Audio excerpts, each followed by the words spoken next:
One skill you want to master in this day and age that we live in, if you want to have an extraordinary life, it's the ability to learn rapidly. Because today, there is more opportunity to do more things, learn things, create things, experience things than any time in human history. But most people are way, way, way behind the times unless they grew up with technology and learning. So I would like to start this morning by showing you the strategy for learning. What is learning? So if we take a human being, and this will be a drawing of a human being so you can see that again I majored in art. Magnificent, isn't it? So if we take a human being and we want to be able to have them learn something, what is learning? Well, learning is the creation of, and here's the key word, of a relationship. Whenever you learn something, all you're really doing is creating a relationship between two things. So if I want to learn something, how do I learn this? It's not figuring things out. That's how most of us think of learning. Learning is not figuring things out. Learning is the creation of a relationship between two things. Something you already know, the known. Something you already know, it's in your head already, you understand it. And a relationship between the known and the, what would you guess? The unknown. Because the minute you link something you understand to something you don't understand, you now understand what you didn't understand. We get stuck with a belief of how we're not supposed to be, what we're not supposed to do, what people won't accept, what we're not capable of. Or maybe we get stuck in an emotional pattern of just being pissed off or frustrated or worried or sad or overwhelmed. Sometimes we get stuck, not so much in anything but just some habits of doing things a certain way. And what a breakthrough simply is that moment in time where there's an opening. And the opening can come from a conversation, it can come from meeting somebody that inspires you, it can come from an insight, it can come from watching a movie and being moved emotionally at just that right moment. It usually comes because something kind of clicked inside of us, something snapped us and made us look at life through a different filter, in a different way. And it's a real breakthrough because you take that little insight, that little distinction, that little moment, or maybe that little or big emotion inside of you that says, no more, I'm gonna change this, and suddenly you do something to make your life better. You break out of the impossibility of life has to be this way or life is controlling me, and you start to take back control of your life. You start to make the shift that creates the quality of life that you really deserve. This morning, I want to share with you strategies, but I'll do it by using more of a known. So why don't you write down strategies real quickly as the definition was given to us when I was learning. A strategy is a set of neurological impulses organized into a specific syntax which shapes emotional, biochemical, behavioral responses to such an extent that the stimulus response is consistent. That's how they described us what strategies were. And so we were lost about halfway through the third sentence. And so what happens is when you can't figure it out, then you go in your head, you're like, I can't figure it out, what does he mean, what's going on? And then you're gone because you get out of state of being able to learn. So that's why I took 4.5 days. So I'll give you a simpler definition. A strategy is nothing but a specific way of organizing your resources. It's a specific, underline specific, it's very important, it's a specific, it isn't general. A very specific way of organizing your resources in order to, keyword, consistently get a very specific result. So it's a specific way of organizing your resources in order to consistently, not once in a while, consistently get the result you want. Now, what is a resource? Well, it depends on the environment you're using a strategy in. Is time a resource, yes or no? For getting the results you want in your life, yes or no? Is human emotion a resource? Yes, if you use anger, are you going to get different results than if you use joy? Is your physiology a resource for creating that emotion, yes or no? What about the pictures you make in your head? Is that a resource? Is what you say a resource? Words a resource, yes or no? Sure, so there's unlimited resources, but the way you organize those resources determine whether you're broke or rich. Your time, your mental focus, your attitude, the way you work or don't work, where you spend money or don't spend money. See, it's not can you be rich or poor, it's just strategy. The problem is most people are unaware of what their strategy is. Most people have an excellent strategy for having too much month at the end of the money. Excellent strategy, and it's very effective, and it consistently produces that result, doesn't it? How many have ever mastered that strategy in your past? Say aye. I also get people when they're having a tough time, because that's when people get driven to do something, when it gets bad enough, when they go through a real tough time, and I got to help them to shift. And the first place I always start, I have to start, was with the energy. Because inevitably, when somebody's stuck, if you've ever been stuck, what's your energy like? High or low? Show me, guys. High or low? Which one? You know damn well it's low. So where do we get that energy, that habit? We use our body, we use our voice. So for example, 44 years I've been turning athletes around, business people around, the Serena Williams of the world, the Conor McGregors, right? The Pitbull, all the people around the world I get to work with from every walk of life, entertainment, business, sports, finance. And in every case, I start with the body. One woman just decided, you know what? You can't take my dignity from me. I can only give that up, and I don't choose to give it up. And I will not go back to the bus. The answer is no. And Rosa Parks changed an entire society, because that day she chose to focus on something else. She gave it a different meaning. This is not a command. You do not have control over me. And she decided to fight. And she changed the direction of a country and of many other countries. She started something. We forget that you don't have to be famous to have the ability to change at least your own personal history, to change the direction we go in our life. We have the power to choose, even if you haven't before. You can finally say, no more, I won't put up with that, within myself or from anybody else. And here's what I'm going to do differently. That's where the breakthroughs really start to happen. Now the question is, why do some people stand their ground and make something change versus other people just kind of accept things? Why do some people make bold decisions and other people make decisions that are based on trying to hang on to what they've got? Well, that's a more complex question to answer than we might have in a few minutes in this one session, but it is one that I've spent my life studying, because when you can change your decisions, you can change your life. When you can change the force that controls your decisions, you can change anything in your life. We find ourselves announcing our standards to our relatives, our friends, our associates. We shout our beliefs and condemn those who believe any differently, but then we don't walk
the talk. We end up acting in a way far different from the beliefs we've shouted. We tell our kids that the TV is rotting their minds, yet we spend our evenings in front of it. We tell our employees that they must take advantage of every minute of the working day, yet we spend 3 hours at lunch. Do as I say, not as I do. This is inconsistent. This leads to a loss of credibility among those who watch us. And more importantly, this leads to a loss of credibility within ourselves. The only thing worse than one who is inconsistent in applying their self-imposed disciplines is one who has never considered the need or the value of discipline at all.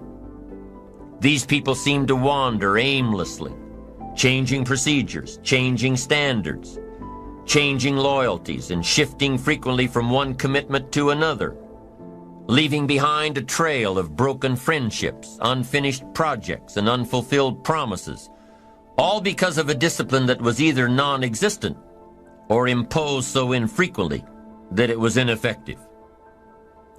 Here's the third step to becoming consistently self-disciplined. Number 1 is realizing that discipline isn't the easiest option. Number 2, discipline is a full-time activity, day by day, every day. And the third step to becoming self-disciplined is really a philosophy that holds one of life's unique promises. Number 3 simply says, for every disciplined effort, there is a multiple reward. That's one of life's great arrangements.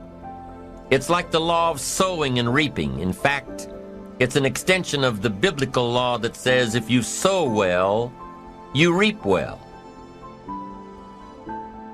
How do you keep going? Why do you keep going?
there's two sides of pain. There's one side of pain that's the suffering and the discomfort side of pain. But then there's another side of pain that's called effort. It's called glory. It's called, if you can find a way to push through pain, there's something greater on the other side of it. Because the only one that is stopping you is you. I need you to take control over every single area, and then someday gonna be your day. Excuses are for weak people. If you're gonna make it happen, get your ass up and get to work. So in the future, you look back at these struggles and you say to them, thank you. You made me